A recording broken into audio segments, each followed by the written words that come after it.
Okay, you're live. Okay, great. Well, thank you for everybody for joining today for the Climate Action and Accounting Special Interest Group. I just want to kick off this meeting by recognizing that we follow the Linux Foundation antitrust policy. So if you want to take a look at that, there's a link to that, as well as a Hyperledger code of conduct. I want to start off by allowing anybody who is new today to take a quick moment to introduce yourself. We'd love to hear a little bit about what brought you here and a little bit about your background and your interest in the SIG and why you're here today. Is there anybody who's a first time first time joining the call? So I'm a newbie. I'm Jim Whitestone. I'm the chief economist with Convergence Tech. So we're actively trying to develop a range of traceability platforms focused on carbon offsetting and insetting. So keenly interested in sort of how you layer on the measurement of Scope 3 emissions onto that traceability platform. So targeting companies or industries trying to make product claims around net zero or carbon neutrality. Fantastic. Glad to have you here. Definitely share the same interest, so you're at the right place. Thank you for joining us. Is there anybody else?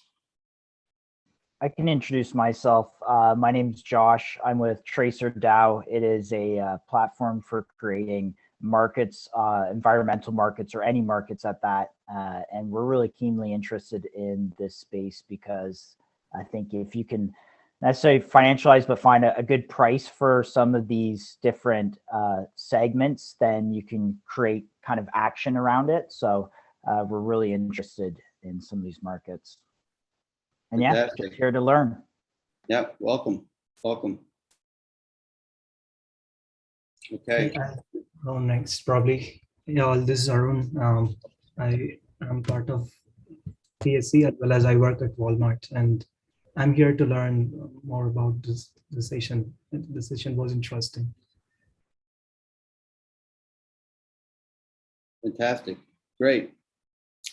Well, today we are very lucky to have Wes Geisenberger from, well, he's now with the HBAR Foundation, where he's a VP of Sustainability and ESG, but he was formerly the Director of Business Development for Hedera Hashgraph. And he's going to be sharing a bit about open standards with us today and the advantage of using public ledgers for enhanced transparency and carbon accounting. And sharing some real world use cases as well. And I'm really excited. I've been kind of digging into Hedera a little bit and very interested in kind of like the gossip consensus mechanism, and almost blew my brain trying to understand how it actually works. So excited to have him here. I don't know, would you like to, Wes, share your screen, or? Yeah, I'd be happy to. Okay. I'm bringing a presentation today, but please feel free to make it a conversation versus just a presentation. I'm happy to answer any questions. And if you want to do maybe a reaction or a raise hand, or even just say, hey, I have a question about this, I'm more than happy to stop and pause and answer any questions that I can. Yeah, absolutely, Wes. And I'll be managing the chat. I'll be keeping an eye open for questions. So I'll kind of flag as well if somebody raises a question. Perfect. That sounds great. I'm going to stop sharing my screen, and I believe you should be able to share your screen. Perfect. Can everyone see my screen now? Yes, I can. Yes. Yes. Fantastic. Well, it's great to meet everyone, and thank you all for taking some time to attend. As Sherwood said, my name is Wes Geisenberger. I previously helped lead business development for Hedera. And now, as of this week, working with the HBAR Foundation. So rather recently, but looking over all things related to sustainability and ESG, as well as a few other areas. And as part of my goals and my focus for the last year and a half, I've spent a lot of time in the carbon market space, as well as I'll call it adjacent spaces, whether it's conservation or energy markets as well, and looking at different ways that we can create auditable tokens on a public ledger and make sure that every aspect of them is traceable, tied to real world events.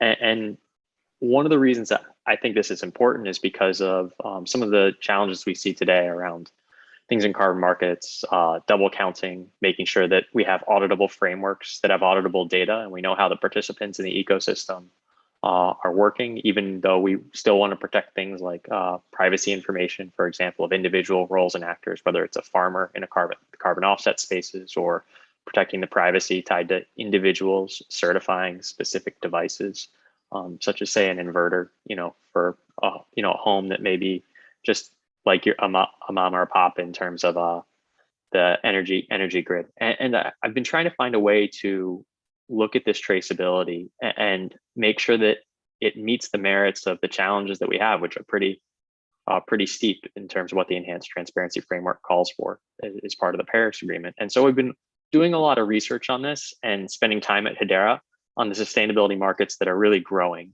at a pretty rapid pace. And what we've done over that past year is we really started around standards and understanding, well, what in fact, in the case of a carbon offset or a carbon removal, is in fact a carbon removal from a ledger perspective, regardless of if it's Hyperledger, Hedera using our token service, Corda, or any other type of permission framework or public ledger, really defining, can we say this is in fact a carbon credit? So we've been working with the Interwork Alliance, which is now part of the GBBC, in defining that from a token taxonomy perspective. And they actually created a group as part of the Sustainability Business Working Group called the Voluntary Ecological Markets Task Force. And that task force was really tasked with defining these types of assets from a token perspective, how we create those audit trails, how we create monitoring, reporting, and verifiable data tied to those tokens in a way that everyone can speak the same language.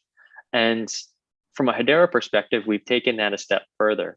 And this week, we've released the first reference implementation for the Voluntary Ecological Markets Task Force's guidelines and overview for both the token itself as well as the audit trail, and making it, because it's on a public ledger, fully auditable and discoverable in plain text, using verifiable credentials and decentralized identifiers to describe the actors using verifiable credentials, and understand who is acting within the ecosystem using decentralized identifiers, to create a chain of auditable linked events that describe those roles and actors, and all the data that they create and emit is part of a fully auditable framework at both the data level and the framework level for these different assets that we produce. And beyond that, we've not just created the open source framework, but we have a lot of folks adopting that framework. And we will hear about folks like Dobu.earth, who's doing that in the Hedera ecosystem for soil organic carbon use cases in the UK. And these different applications, and some of them are grant recipients of Hedera and the HBAR Foundation, go ahead and implement these standards so that we have that fully auditable and discoverable asset. And what's really important is these assets, because they're discoverable, you can identify all the specific ESG or sustainability assets on Hedera because of its public ledger capabilities, and understanding that we can actually create different codes for different carbon credits that are publicly visible and anyone can subscribe and listen to on Hedera. Whether it's an enterprise who says, hey, I'm telling the world, here's my emissions and you can go double check my work, or here's the offsets that I bought to net out those emissions on Hedera. And you can even break those down if you, in terms of, I heard someone say scope 3, scope 2 versus scope 1 accounting. And how do you even bucket those emissions? There's processes for that we can use as part of this auditable framework and Guardian methodology that we've released this week. And some of these application implementers are also ESG consultants who can help you do that, or you can work with to go build yourself. Beyond this, because these assets are auditable and discoverable, we're actually doing net new types of research, because in the case of these assets, they're oftentimes unique. I like to compare things like a carbon offset down to the metric ton as a non-fungible asset, where we have specific geolocations, specific methodologies it follows. Maybe we want to understand attributes like durability, additionality, leakage, and specifically for emissions, maybe we want to match those different attributes to a specific geography in a specific time period for the vintage of the asset. So we've been thinking about all these different things over the last year and spending a lot of time to best understand that. And this comes back to some of the goals of the Paris Agreement, right? It's not just about double spend, but making sure we are helping folks measure their baselines from the supply side, or understanding the emissions today and the mitigations we can create tomorrow in a publicly auditable way, helping understand what assets are out there from a discoverability perspective to get to a global carbon price that's easily auditable and discoverable because the activity you can see on a public network like Hedera. And going back to what we've done with the IWA, we're making sure that we follow standards rules from a technical perspective. So there's clear accounting and reporting rules that are all matched in our reference implementation. So it's easier for folks to track every single role and actor to make sure as part of an auditable framework, all the data is tied to a specific token, and we can, really understand the veracity and the validity of that data, and ultimately the value of the token in terms of the metric tons captured or the price based on the data around things like additionality, durability, and leakage. Hey, Wes. Yep. I've got a question from Aaron Rosenberg before you get too far. He just asked a question. What are some examples of standard ESG assets besides emissions and carbon offsets? That's a great question. So we have plenty of different types of projects building on Hedera. One thing that you'll probably hear a little bit more about, maybe it's later this week, it'll come out, is related to something called the STAR metric, which is a conservation metric, as a different type of asset. We've seen water rights token use cases as a different type of asset, renewable energy credits. Some folks are even using the same framework to trade energy itself and bundle the renewable energy credits with it. So it's what we're going to talk about today is it's really a policy engine to create different types of assets, not just a single asset like a carbon offset token or a carbon emission token. Great, thank you. Yep, absolutely. And one of the reasons we've spent, besides this being a really great use case and it's good for different governments, enterprises, or individuals to work on, is we've seen this as a really big growing market on Hedera.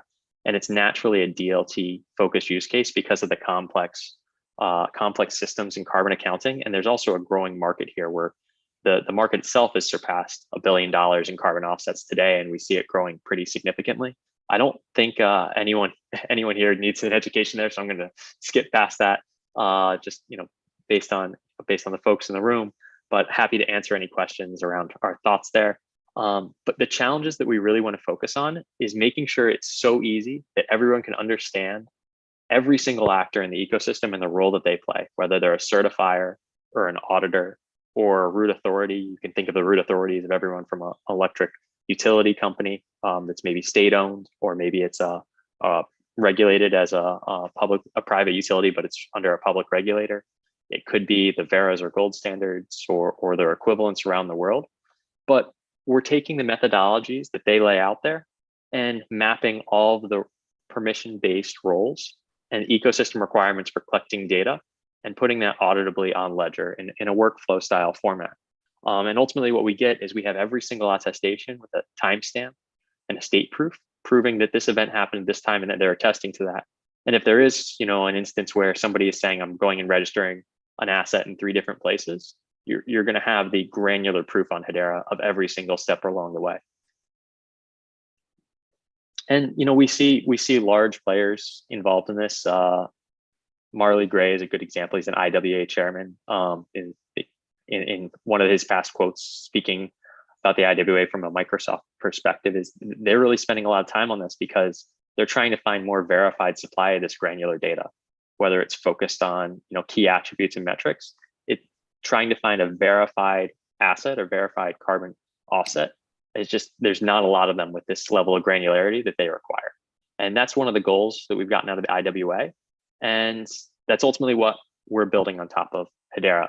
So I'm going to take a quick pause, and then I'm going to get into a little bit about Hedera, Hashgraph, and some of the services we use, and then go back into kind of the reference implementation unless anyone has any questions. But I want to take a quick pause here.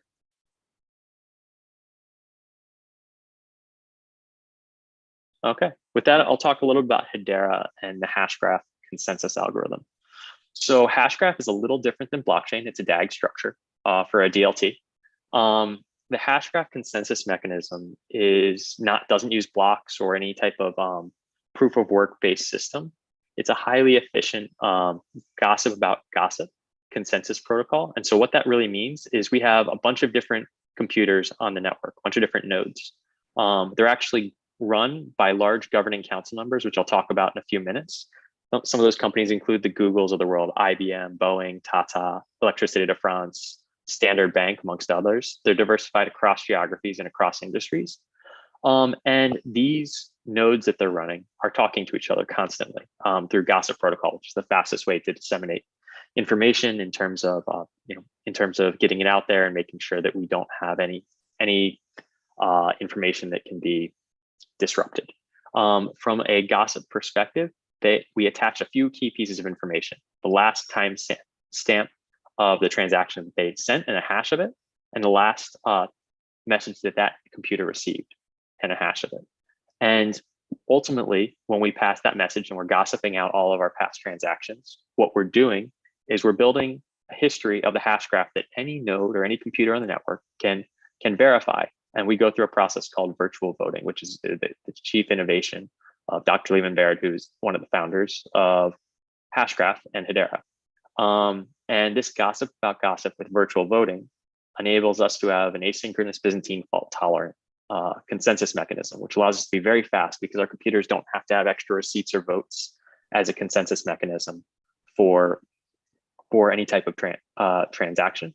What they're able to do is determine, based on the history of the hash graph and how we talk to each other, they can actually understand asynchronously how to come to consensus. And I can share a YouTube video that goes into a little bit more detail on a 4-minute version or a 50-minute version as part of the chat in this call, if folks are interested in that. But effectively, what we get is a very high throughput distributed ledger out of this. They can do tens of thousands of transactions a second today in its public implementation on Hedera. It is asynchronous Byzantine fault tolerant, which is the highest form of security in distributed ledgers. And beyond that, it's also fair. And this is really important for the ESG and sustainability focused use cases, because when we're taking in tens of thousands of real world events a second, we have fair access to the ledger. You can submit to any node on the network. You have a fair timestamp based on the median timestamp of a consensus message. You have a fair order for every single transaction that's determined for the nodes, and you have a fair fee, which we'll talk about a little bit more. It's paid in HBAR, but denominated in USD, and it's very predictable, a penny of a penny or 0.0001 USD. So you can build cost predictable businesses, which is a big advantage in the public ledger spaces. That we've seen a lot of adoption from enterprises because of this reason. The services that folks are building on top of Hedera, there's two key services that are really used in this architecture. One is the consensus service, which you can think of as a public message queue, where all of the events, maybe a solar inverter saying, hey, I've created X amount of kilowatt hours or X amount of megawatt hours over a period of time. That's all recorded on the consensus service. You can even take your verifiable credentials and decentralized identifiers following the W3C specification using the consensus service to pass those messages through. We also have our token service, which acts as a public unit of account that we can link all of our consensus messages to. That token service could be things you account for in terms of your carbon emission tokens, metric tons, or even sub-metric tons. And the same thing could be said for carbon offsets or renewable energy credits or any other type of token. And they support the key application use cases for this sustainability ecosystem. So we create a public audit trail from a data integrity perspective for those things like the kilowatt hours over time, or it could be a different step in a certification. Maybe it's a hash of a photo that's used from a data collection perspective of a farm, making sure that farmers planted a cover crop, as an example. When we add all of these data integrity events together, though, we still need a public unit of account based on certifying that these actions are true. And that's where our token service comes in, and we can measure those tokens. And decentralized identifiers created through our consensus service and following the W3C spec describe the roles of the individual parties and the and the certifications that they've given to other things like devices in the case of an inverter, or an installer of an asset if it's from, say, a root authority that says, hey, you're okay to go ahead and install this inverter, you're a certified party. That same process can be applied on a carbon emission token side in creating that workflow to certify that an emission is in fact the right calculated amount.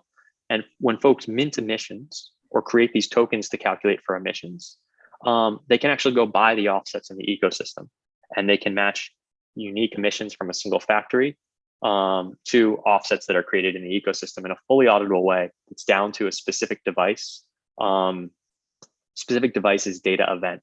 And so we can prove timestamp to timestamp and say 15-minute granularity if you wanted to, or even less than that, in the case of a renewable energy credit, offsetting in real time. And that's all buildable on Hedera and auditable for all the different end users of the public ledger. So that's kind of Hedera in a very quick nutshell. We could go on for hours on this, but I want to give everyone kind of a quick background on that. And then I also want to talk about the governance of Hedera, because Hedera as a technology, really, it's not just the technology itself, but the strong governance and the different actors that are represented across geographies and industries who are taking this technology that they believe is critical for their organization and finding new use cases to change how their business works. And so we have all sorts of different folks. For example, DLA Piper has created a security token offering platform, which we could talk about another time, or we could go into some of the work that Avery Dennison is doing in logging supply chain actions through their Opma.io platform. And they're really even focused today on doing things around carbon emissions accounting for scope 3 type events. And so they're looking at Hedera, not just at a builder perspective, but controlling and make sure it meets for their enterprise requirements as they're helping govern the network, making sure the technical roadmap helps them meet feature requests, even supporting things like our open source initiatives like the Guardian, making sure that we think about industry standards or different privacy regulations as an example from a legal perspective, and then also helping to make sure everything goes smoothly, the fees work right, and the treasury is deployed properly. In terms of one point I always like to make in these types of conversations is a lot of times people talk about the different footprints of public networks, and they're very concerned about this, and rightly so, about the outsized footprint public networks create. Hedera as a ledger, because of the efficiency of the Hashgraph consensus algorithm, is an extremely low footprint DLT or blockchain, but also extremely low footprint from a transaction perspective. UCL, who's one of our governing council members, came out with this report comparing a bunch of different public proof of stake networks to each other, even in ETH 2.0's case, as they're switching to proof of stake. And they actually showed that Hedera was the lowest energy per transaction for these public proof of stake networks. I do like to point this out because some folks say, hey, I'm worried about building on a public ledger. This is also a lower carbon footprint from a transaction perspective than Visa. And so now to jump into, well, how are we solving this from an implementation perspective? What's in the open source repo that's coming out? How can I use this? And what should I be aware of? Hedera is working on industry standards, like I mentioned, with the IWA to describe all of these assets. And the workflows that we're creating take into account the different modular benefit projects, which you could think about a farm having a series of solar panels that you want to account for using one scientific methodology to account. You could have maybe a soil organic carbon capture following a different methodology, and a water rights token tied to a different methodology for all types of different ecological benefits. This can be tied to a single ecological project and have multiple modular benefits to it that we would have different MRV protocols that we would be following. Those methodologies would each have a claim. You could add all sorts of ancillary data that may be valuable, whether it's additionality, durability, leakage, or any other data point that you think is relevant. There's flexibility to add this into the claim and get the right attestation following that scientific methodology, following these standards. On Hedera, this is exciting to me. This is one of the big reasons why why we focused on this area is we're excited about bringing in all these real world events in real time with the fair timestamp, with finality in 3 to 5 seconds, and paying that predictable fee, whether it's 1/10 of a penny to go ahead and mint a token, or 1/100th of a penny, 0.0001 USD for a consensus service transaction to report any type of data in a token workflow. That workflow looks a little bit like this. We have a sensor, and there's a certifying action that goes into saying, well, this sensor can emit the data, but there's a sensor that can emit any type of data point, whether it's a kilowatt hour that can be observed by our Guardian or decentralized validator that goes ahead and mints a claim or a token, depending on, again, the scientific methodology and what it calls for. And that claim or token has a link to all of the different events that went into the certification of that sensor, as well as that sensor data itself. And ultimately what happens is when you go to retire that asset or even look at it on the market, you can see every specific action that's been attested to and the entire data audit trail for that.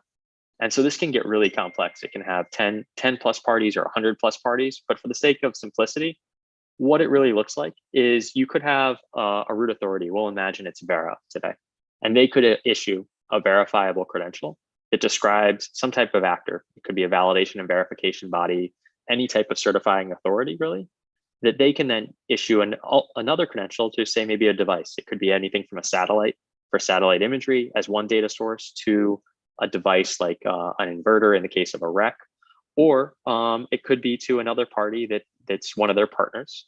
And we know exactly who is certifying who, their role, and how they're describing this actor and what that actor is certified to do. Ultimately, until we have a data event that is fully traceable based on the certification of what they're allowed to do from a description perspective, that can be audited and checked before the minting of a token, meaning that we create a system of checks and pre-checks to ensure that the supply of a carbon offset is really protected before it's created.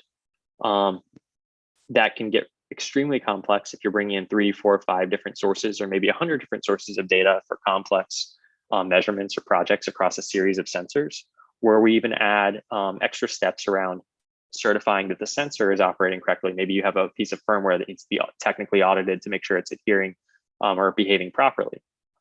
You could have different root authorities that say, I've certified this sensor company to make these 15 sensors to check to see if a project's emitting, bringing in the right data as part of a workflow. And you can bring in manual data or sensor data as part of this, or even third-party data using oracles or third-party systems that ultimately are checked by the Guardian from a data collection perspective, and check to make sure they're following an auditable framework that's been audited from a root authority perspective. Make sure that, say you're following a methodology, that methodology is still intact and doesn't have any questions about it.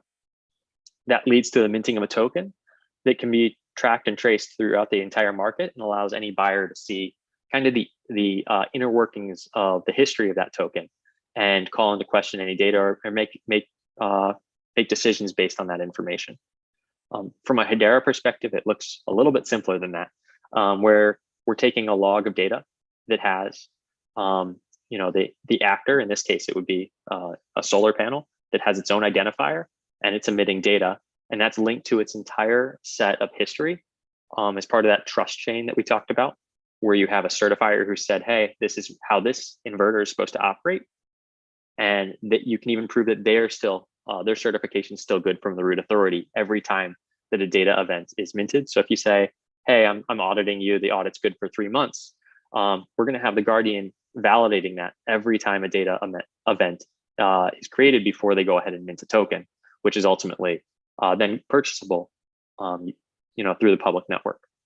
And what that leads to is, a fully auditable and discoverable token.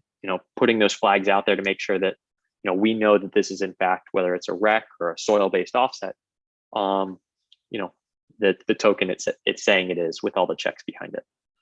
Before I get into some examples, does anyone have any questions?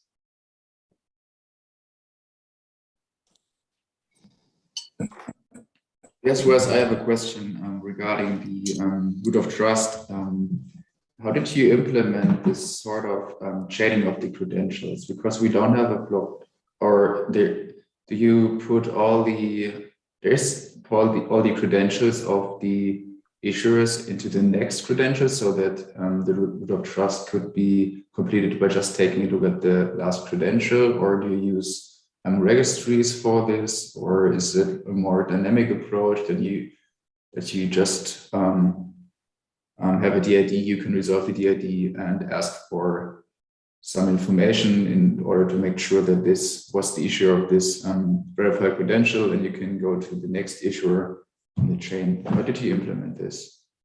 Yeah, so effectively you can think of the Guardian as managing, for its methodology, managing all the credentials, or basically a data registry, if you will, for the credentials within the methodology for the root authority.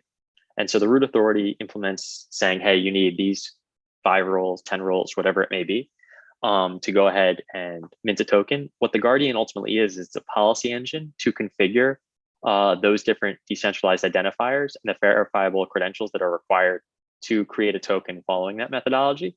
And so you're able to look up exactly who's represented by the DID.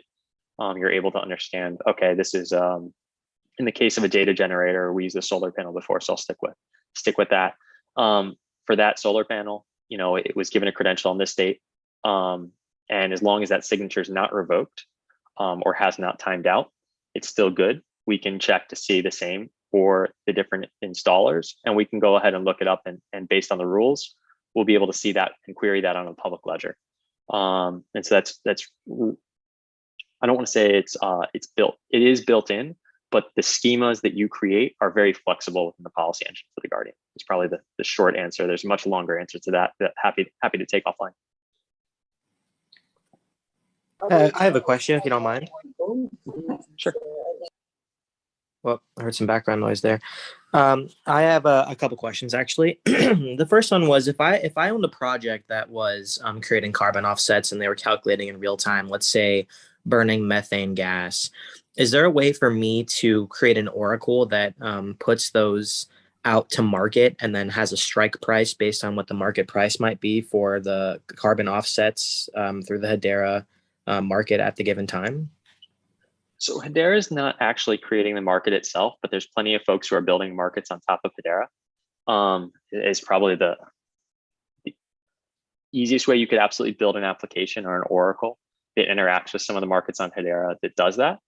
And I would say that if you wanted to build policy-driven actions, I would suggest looking, and we actually just announced our updated smart contract service, which interacts with HTS tokens.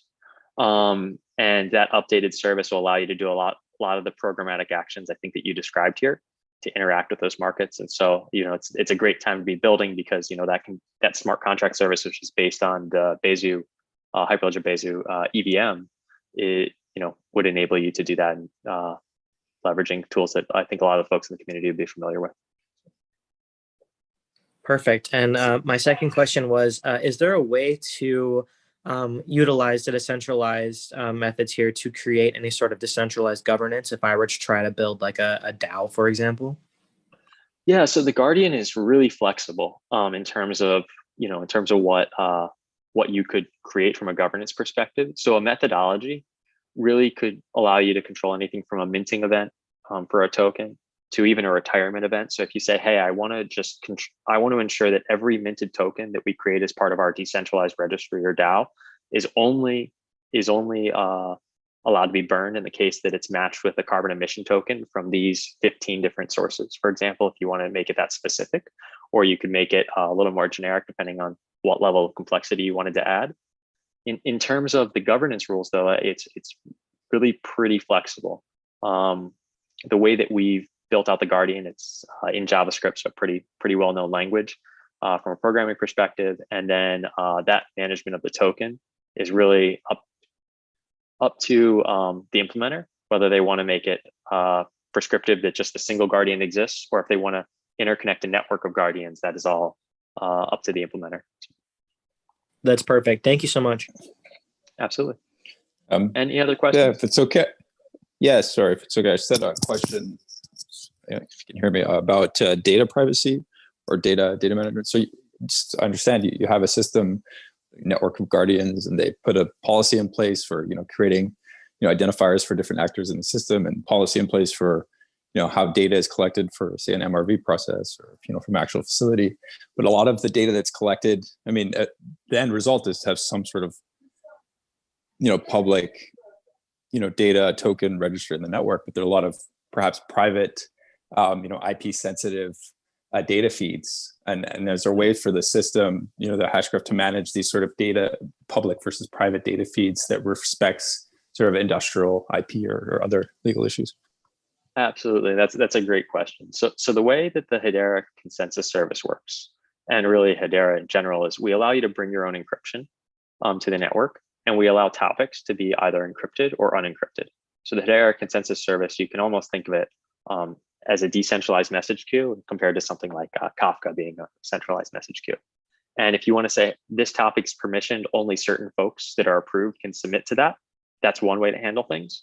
And you can either encrypt that or unencrypt that. You can encrypt part of the message or encrypt the whole message. You can hash part of the data or make some of the data plain text. And so there's a lot of customization that you can do for your specific architecture. I know on the carbon emission token side, when you generally want to expose certain levels of granularity of information, say latitude, longitude, maybe too precise for some corporations' comfort, but maybe you want to at least keep it in zip code level. Those are all different things that you can bring, as part of the and making sure you're following, of course, the methodologies, prescriptive actions for accounting, but you can bring those different flexibilities to the table from a Hedera consensus service perspective. Yeah, thanks. Any other questions before I jump into a few examples?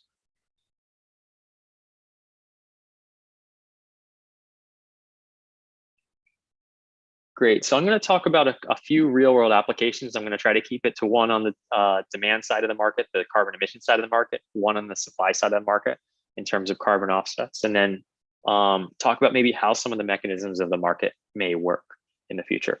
And so on the demand side, where those carbon emission tokens exist, and there's actually a specification that the IWA created a little while back on really what is a carbon emission token that you can go ahead and stand up with a Guardian.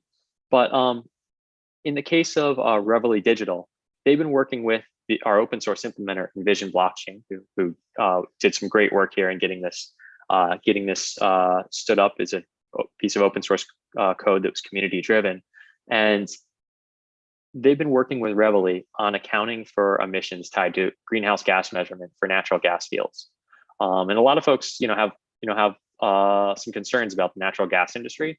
And what Revly is doing is taking a leadership stance, and that leadership stance is providing granular accounting tied to different things like IoT devices, where they're able to report the MRV-based data, not so different from the inverter and IoT sensor or example that I gave earlier. But what they're able to do is take that emission event and bring it back to specific IoT sensors for specific sites within their accounting.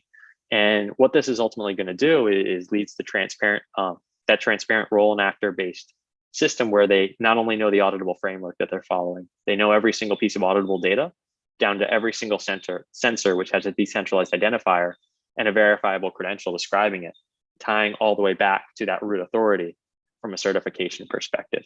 What they see is this is the next level of transparency. And then when they go to buy different types of offsets and credits, they're actually able to prove every single location and the type of credit that they're buying against the emissions that they're creating to lead to that complete granular view of how they're netting out in their offsetting process.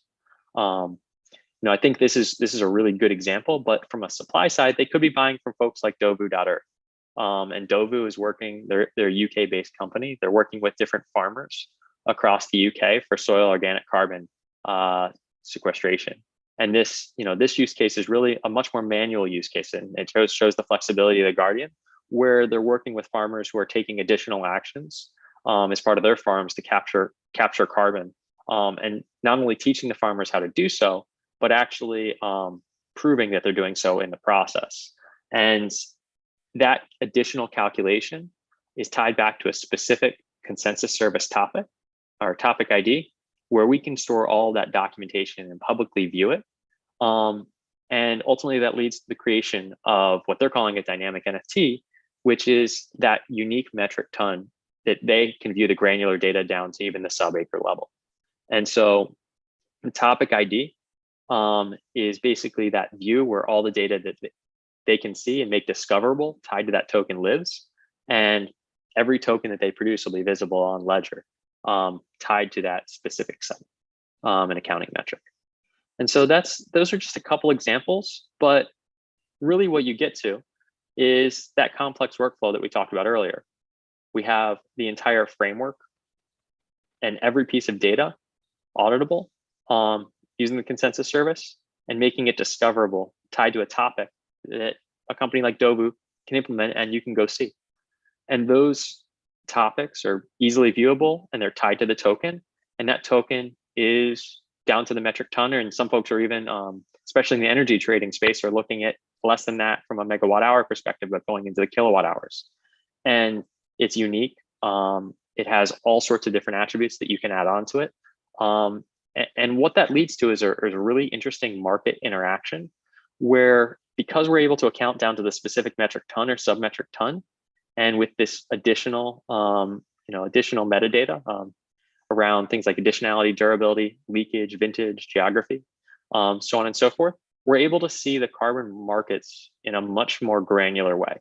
And we can almost think about it like how we search for houses today on sites like Zillow or Realtor.com. If you were looking for, a studio in a specific area, let's say New York City, and you wanted to compare that to a 1-bedroom versus something else, you would have your different search attributes, and you'd see a list of 100 or 1,000 or 100,000 places, whatever it may be. In this case, we're going to be able to do the same thing in the future for carbon offsets, because we're going to be able to publicly view all of these assets on Hedera and have the full auditability tied to this framework and the full view of every single attribute that we care about, and frankly, let the market decide the price from a metadata perspective and reward those that bring the right pieces of metadata that the market cares about, whether it's the additionality, durability, leakage, or something else that we're not thinking about, or maybe is only in a few methodologies today. And we're able to bring that transparency in a way where we're bringing the market together to get to that singular carbon price we talked about at the beginning, with clear accounting methodologies at both the framework and the data level. And trying to accomplish that big goal though of a singular carbon price and building new types of market mechanisms. And so that's really where I kind of wanted to end up today. And I'm happy to open it up for any questions. And I figured I'd share my contact info here. But I'm happy to take any questions. I'm with Billy Welch with TracerDAO. We're building derivatives markets for a variety of assets, including environmental contracts. Question: We're building on Arbitrum right now. Within Chainlink, would we be able to take the data that exists on the ledger to build, interesting derivative products, whether it's a single price of carbon or more of a localized carbon prices? So I would say you could absolutely take the data and build different Oracle products around the assets that are on Hedera. Mm-hmm. It's totally technically feasible. What I would say is, because we're tying the specific audit trail to the token on Hedera, I think there may be some interesting markets that can be built on Hedera in a high throughput way that would be completely on Ledger, but it's really up to the builder at that point on what you could put together. I would say it's a pretty limitless possibility, right? You can do tens of thousands of transactions a second. There's some nice unique features to Hedera where you can do a many-to-many token transaction, 100 tokens for, say, X amount of fungible tokens for stablecoin or HBAR, whatever it may be. Mm-hmm. So there's a lot of different markets that can be built on Hedera, especially as we're adding the programmability with the smart contracts 2.0 and the scalable EVM. Hey, would you be willing to take this offline to just discuss further? Yeah, absolutely. Please feel free to ping me. A good way to get a hold of me is Discord. Okay. We just stood up a sustainability channel, hedera.com/Discord. And for those who are thinking about building, I do also want to put a plug out there for the HBAR Foundation. The HBAR Foundation is a Hedera ecosystem development org. Hedera recently announced, at the time it was, I don't know where it stands today, but at the time it was $5 billion USD ecosystem development fund in HBAR, of course. And that fund is really focused on driving activity as part of the Hedera ecosystem and working with high promise projects that can help change the world. And working on use case like this or any other use case that could be out there, whether it's an Oracle-based use case tied to data, bringing the next million offset project onto Hedera, whatever it may be. Oh, very interesting. Thanks. Mm-hmm. Well, and I see a few other questions. Anyone want to chime in and ask anything else? Wes, I had a question, one more question for you regarding the Vera root structure. If I was pulling credits, I'm guessing that the projects will still be registering with Vera as the validator. So then if I were to be retiring credits and using Hedera, could I use the Vera hash that is issued upon retirement to be able to validate that those credits are effectively burned? Yeah, so we have a lot of folks bringing in, I'll call it different methodologies from, I'll call it traditional nonprofit registries. There's a lot of different, I don't want to get too specific here or overstep or say that we are working with Vera or any other registry. There's a lot of folks who are that are in the project space, and it's really up to their architecture. There's a lot of flexibility in the Guardian to take those methodologies and digitize them, but it's ultimately up to them to figure out, what works with the different registries, because I know that that's a pretty big area of focus for a lot of projects.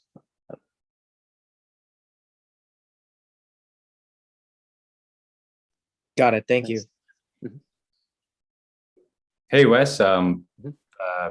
Name's Gino. I co-founded a startup up here in Alberta, Canada, with Neeraj here on this call, and we're unlocking emissions trading for micro generators. So right now we're focused on the compliance markets as opposed to voluntary markets and voluntary registries, because we're finding that the prices in regulated emissions trading markets are consistently higher and more sort of, I guess, backed by recognized sources or trusted sources than most voluntary registries. What does Hedera's collaborations with any sort of regulated emissions trading schemes or markets look like? So yeah, we work with a lot of different projects, both across voluntary and we're also working with some of the compliance space as well. It really depends on what regulator different folks fall under, because there's different schemes in every single country for the most part, or region in the case of like the EU.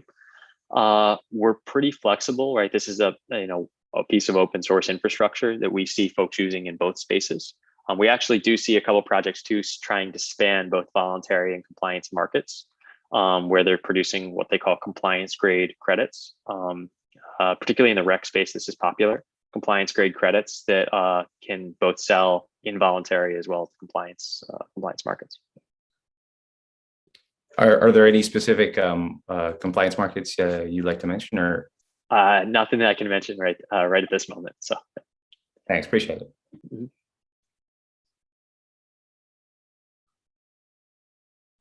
Any other questions?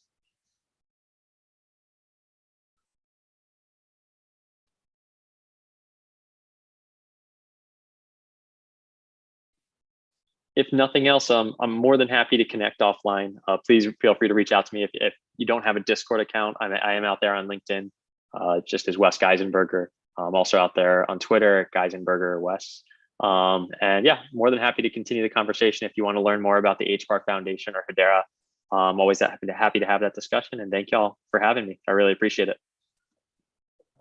Absolutely. Thank you so much, Wes. It's been a really, really interesting conversation. I just want to also flag for next week, our next meeting on November 2nd, we have another great presenter, Deval Danya from Moja Global.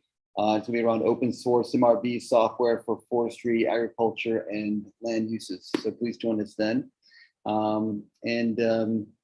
don't have any more questions. I guess we'll adjourn the call. I see one actually from Elizabeth Green. What proof of reliability authority? Do you want to actually ask that question? I'm not sure if I understand exactly what the question is. So what's proof of authority, reliability, and stake do the 39 members of the DAO maintain? And how do you ascertain that they're maintaining their proof of stake, et cetera? So Hedera's governance council, they're actually, which I think is kind of where the question's going, is the Hedera governance council is made up of large Fortune 500 type actors and large, highly reputable universities across the industry and geography. They each run a node of the network, which runs the Hashgraph consensus algorithm. And you can see all those companies. I'm going to put it here in the chat at hedera.com/council. And what they're doing is you can check every single node, obviously, to make sure it's running that today. We actually have a hedera.docs.com. You could even look at the node specs yourself to kind of learn a little bit more about it if you want to get into some more technical depth. But what the council members are doing is we publish transparent, and I say we as I was part of the Hedera team very recently, but the Hedera council really publishes all their governance aspects in a transparent way, meeting minutes, everything else that goes with that. But from a technical perspective, the code's open source. You can actually go look at it. It's out there on GitHub. And when it comes in terms of reliability, it's public network. So you can, we have a status.hedera.com and you can see the entire history of all the reliability of the network itself. In terms of authority, each of the companies has their own node and votes with different interesting signing tools, which Hedera has talked about publicly in blogs. Probably don't want to get into the details of that today for this webinar, but if you follow up with me offline, I'm happy to share the blog posts that describe that.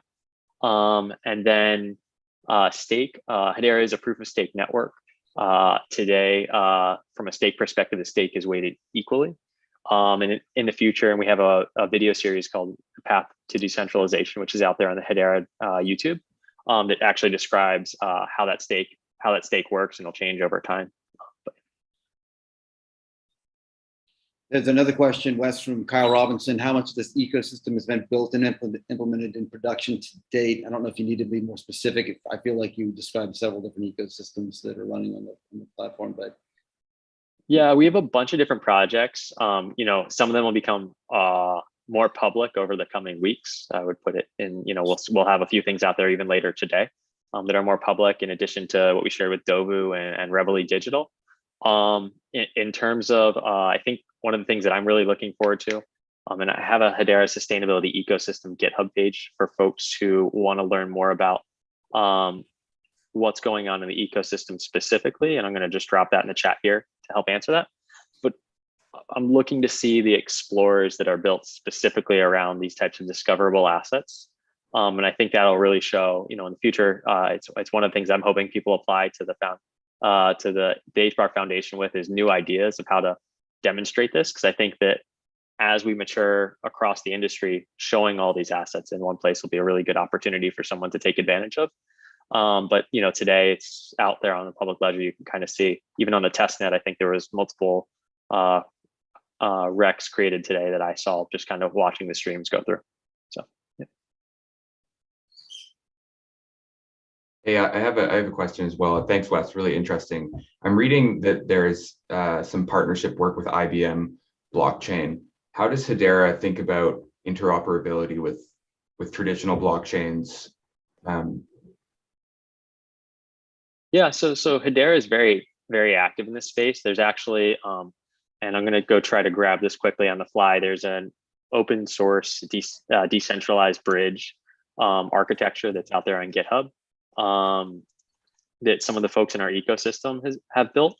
I think it's pretty interesting. I know there's some folks implementing that today, and so I would keep an eye out for activity around this in the future.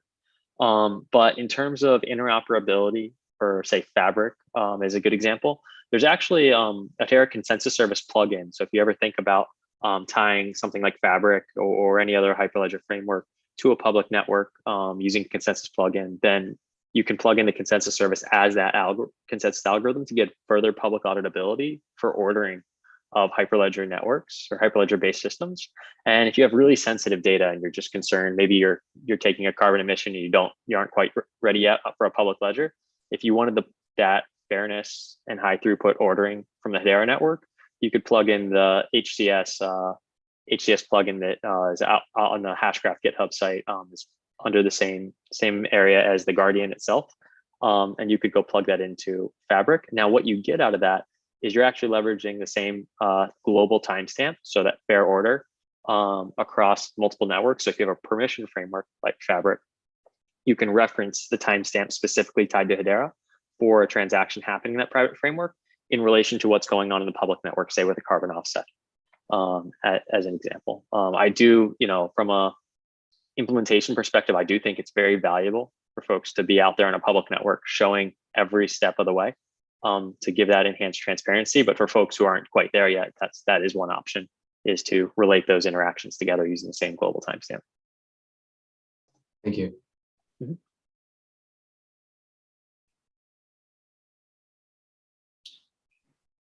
Okay, well, I don't see any additional questions. And so last chance, if anybody has a final question for Wes. Oh, there we go. How many node operators can the system accommodate? I'm not sure if that's directed at Hedera or directed at the Guardian the Guardian itself. So I'm going to try to address both, and hopefully that'll help. From a Hedera perspective, Hedera is currently at 39 governing council seats. However, we've talked about opening that up to community nodes, and I think there's a lot of public conversation around that over time, and ultimately becoming permissionless. And there's an entire webinar series called the Path to Permissionless there. There's no technical limit on the amount of nodes that we're looking into. So that's kind of the Hedera level on the mainnet. From a Guardian or Guardian network perspective, that's really up to the implementer. Right now we see a lot of folks just doing a single Guardian because they want to get this set up for their specific projects, and adding in different parties to that process who want to run it. At the same time, we know that there is, especially in the ESG space, there's a lot of folks who aren't comfortable running their own nodes from whether it's a corporation or somebody else. And that gives the flexibility for, say, that registry or root authority type body, or even a separate body who implements the root authority's methodology, to stand that up and allow them to interact still in a publicly auditable way, publicly verifiable way, and discoverable way with the Guardian network that's being created, or the single Guardian that's being created.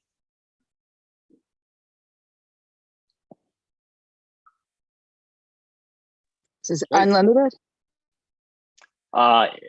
In theory, there's no one's tested unlimited, but I'm sure you could do as many as you'd like to do, and it's just working through the scaling of that based on, of course, the complexity of the rules that you create for the MRV. So one unique technical feature for Hedera is we can create multi-signature tokens, and you can have multi-signature accounts. And so when you create a signing event, in theory, you could embed private keys into every Guardian and prove the signatures, and you could do things that way. That's one of the cool features of the Hedera network. We didn't really get to discuss too much today, but yeah, there's a lot of different features that we've maybe buried under the technical covers, but you can absolutely use that are a little bit different on Hedera. So. Thank you. Mm-hmm. Absolutely. Okay. Well, it looks like we're running up to the top of the hour. Wes, again, thank you so much for this great presentation. You've given us all a lot to think about. This is a really great presentation. Really enjoyed it. So thank you. Absolutely. Thank you so much for having me. I really appreciated the time, and it's great to talk to y'all. Please feel free to reach out and ask any questions. I'm happy to follow up there. Absolutely. Cheers. Thank you all. Have a good rest of the day. Everybody. Thanks, Bye. Wes. Bye.